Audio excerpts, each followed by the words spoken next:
ایک دن حضور نے وضو کیا تو اصحاب رسول آگے بڑھے، حضور کے مبارک وضو کو اپنے ہاتھوں پہ لے کے اپنے چہروں کے اوپر ملنے لگے، اور جنہیں وہ پانی نہیں ملتا تھا وہ ان گیلے ہاتھوں سے ہاتھ رگڑ کے ان کو اپنے چہروں پہ ملتے۔ محبتوں کا یہ انوکھا انداز۔ کچھ لوگ دلیلیں ڈھونڈتے رہ جاتے ہیں۔ اللہ اکبر، پانی ہڑا نو لوڑ کی راہ براندی، پہنچے آپ دریا سرکار یارا۔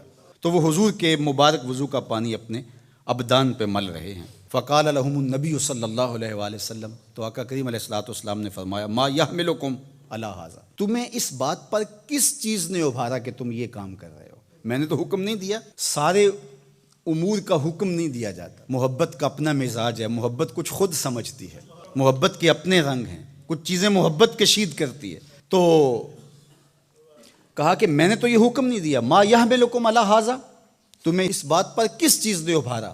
قالوا حب اللہ و رسولہ، اللہ اور اس کے رسول کی محبت نے۔ یہ تقاضۂ محبت ہے کہ محبوب کے بدن سے گرا ہوا پانی بھی زمین پہ نہ بہنے پائے۔ حضور علیہ الصلوۃ والسلام نے ایک دن پچنے لگوائے اور ایک صحابی کو کہا، جاؤ اس کو ایسی جگہ بہا آؤ جہاں کسی کے قدم نہ پڑیں۔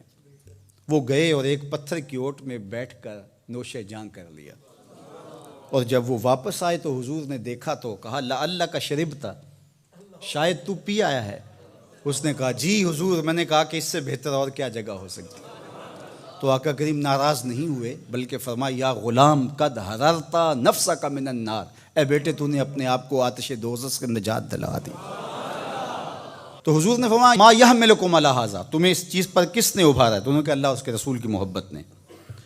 تو اب اللہ کے محبوب علیہ السلام نے اس کی نفی نہیں کی کہ یہ اللہ رسول کی محبت نہیں ہے، محبت کا یہ تقاضا ہے، لیکن دوسرا پہلو حضور نے یہاں واضح کر کے بیان فرمایا، اور یہ نبی کا منصب ہے۔ آقا کریم نے ارشاد فرمایا، من سرہ ان یحب اللہ ورسولہ او یحبہ اللہ ورسولہ، جو اس بات کو پسند کرتا ہے کہ وہ اللہ اور اس کے رسول سے محبت کرے اور اللہ اور اس کے رسول بھی اس سے محبت کریں، فلیصدق حدیثہ اذا حدث، اس کو 3 کام کرنے چاہیے۔ ایک، جب بھی بولے سچ بولے، ولیؤد امانتہ اذا تؤمن، اور جب اس پر لوگ اعتبار کر کے اس کے پاس اپنی امانت رکھیں تو وہ اس میں خیانت نہ کرے۔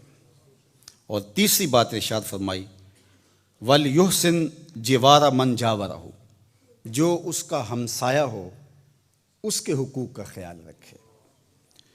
ایک طرف تمہارا یہ عمل کہ تم میرے وضو کے پانی کو بھی زمین پر گرنے نہیں دیتے، یہ تمہاری محبت کا چھلکتا ہوا ایک انداز ہے، لیکن کہیں یہی نہ رک جانا اور محبت کے اسی انداز کو ہی اپنا کر کے باقی سب چیزوں سے بے نیاز نہ ہو جانا۔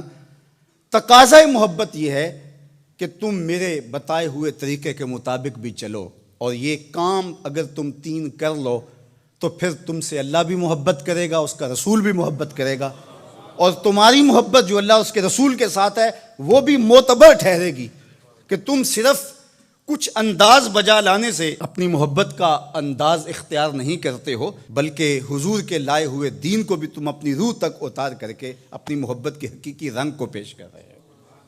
تو اب یہ 2 چیزیں ہمارے سامنے آئیں۔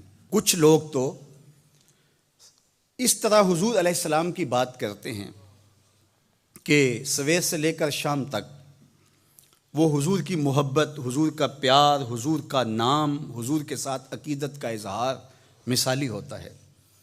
ہم نے دیکھا ہے کہ حضور کا ذکر آ جائے تو ان کی آنکھوں سے آنسو ٹپکنے لگ جاتے ہیں، اور ان کا وجود حضور علیہ الصلوۃ والسلام کی محبت سے، حضور علیہ الصلوۃ والسلام کے پیار سے، حضور کی الفت کے نور سے بھرا ہوا دکھائی دیتا ہے۔ لیکن ہم جب دیکھتے ہیں تو وہ 5 گانا نماز بھی نصیب نہیں ہوتی، اللہ کے بندوں کے جو حقوق ہیں ان میں وہ بہت زیادتی کر رہے ہوتے ہیں۔ اور دوسرا رویہ یہ ہوتا ہے کہ وہ تہجد بھی پڑھیں گے، حقوق العباد کا خیال بھی رکھیں گے، لیکن حضور کا نام بھی صحیح طریقے سے لینے کی توفیق نہیں ہوتی۔ تو 2 پہلو ہیں، ایک طرف ادب مفقود، دوسری طرف عمل مفقود۔ حضور علیہ السلام نے کہا کہ تمہارا یہ عمل کہ تم میرے وضو کے پانی کو بھی زمین پر نہیں گرنے دیتے، اور دوسری طرف یہ کہ اگر تمہارا یہ عمل نہیں ہوگا تو پھر تمہارے اس عمل اور تمہارے اس رویے کی تحسین نہیں کی جائے گی، تو توازن کے ساتھ آگے بڑھنا چاہیے۔ آپ عمل میں بھی طاق ہوں اور عقیدت کے رنگ بھی آپ کے بشرے سے دکھائی دیں۔